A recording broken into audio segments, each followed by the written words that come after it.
SMT Nation, we back. We got a video here for you today, a special edition on the channel. We did some speed testing over at the farm, visiting another farm. It's farm season, all right? And you get the foliage, you get the change of the weather, you got Halloween, pumpkins, apple picking. It's an Ohio thing. We visited a different farm. We did a different video for that previously.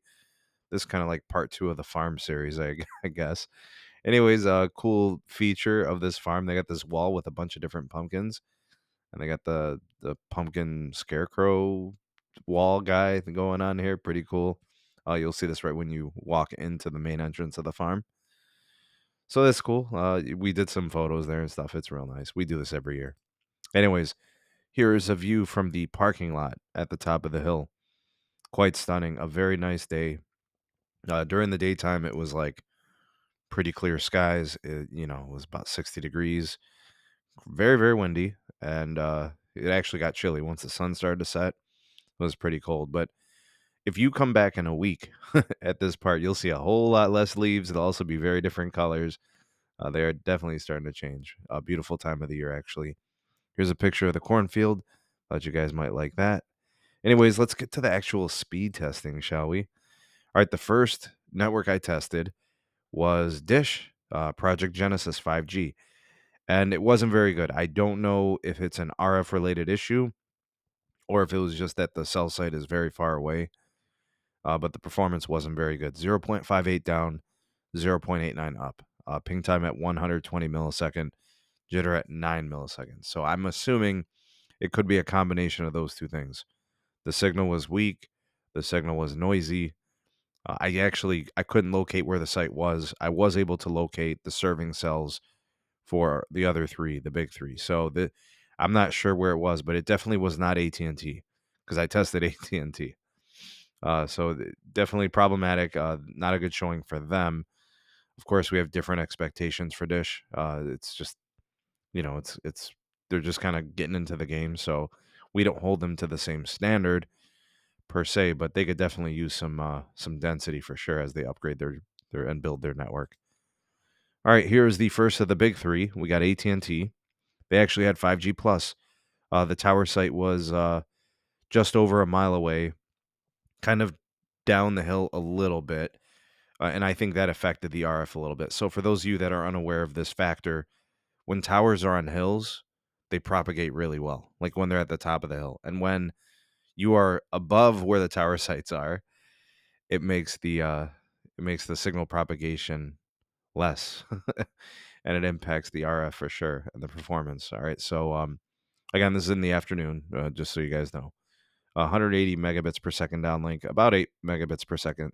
180 megabits downlink, about 8 megabits uplink. 40 ping, 9 jitter. Not bad.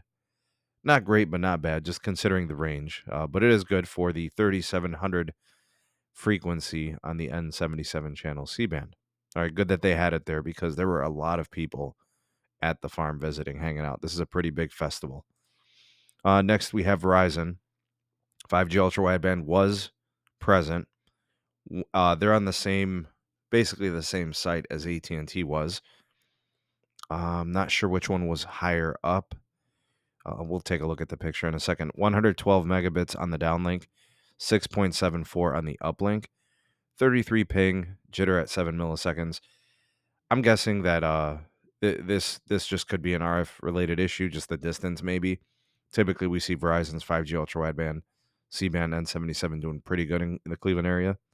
But it was really important that this was here because if this upgrade wasn't made, I think we would be in trouble, folks. If it was just LTE, which typically for them in this area, it may have been 35 megahertz of LTE, they'd be in trouble. So I'm glad that this upgrade was there. In fact, I'll have to look back to see if maybe I did some testing there in years past before they did the N77 upgrade. Here is T-Mobile, the star of the show, I suppose. 229 down, 73 up. This was definitely the fastest of the carriers. Fastest on the downlink, much by far the fastest on the uplink. Ping time 42, jitter at 11 milliseconds. Lots of capacity there. They were the only carrier that was within I'd say probably like a half mile of the location. They actually have a tower that's probably like a half mile south of the farm.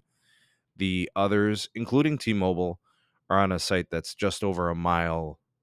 I think that would be west of the farm. So actually, T-Mobile has a pretty good tower cell density here, which is unusual. I can't usually say that about T-Mobile in this neck of the woods. So it's one of those instances, I think, where they had Sprint gear and they just kept it as a Sprint keep site and then upgraded it. And the customers there got to be loving this. They could probably use the home internet and other things. But yeah, you can see it's holding up pretty good here. So out of all the carriers, T-Mobile did the best, which is really good to see because at the last farm I went to, T-Mobile, I couldn't even connect. They didn't even have a usable signal. All right, so here's the T-Mobile site. It's about a half a mile away. You see they got the N41 there, all right, pictured right there. There's another sector pointing the other direction. Pretty close, and it's pretty high up. All right, so they can really blast that signal. That's behind the parking lot there. So that one's about a half mile away. And here is the other site. You'll see T-Mobile at the top here. All right, they're at the top. And then below them is some gear. I think we got Verizon, and then we have AT&T right here. So they're on like those two sites closer, a little closer to the freeway, I suppose. Anyways, that's what I got for you guys. And of course, I am Groot. I don't know. I saw these roots on this one tree, and I just loved the picture. I don't know. I tried to make a joke to my little girl, and I was like, "Hey, it's Groot," and she was just not feeling that joke. She did not like it. Anyways, what do you think of Groot? What do you think of the tower sites? What do you think of the performance? T-Mobile kicking butt and taking names, showing up for the party at the farm.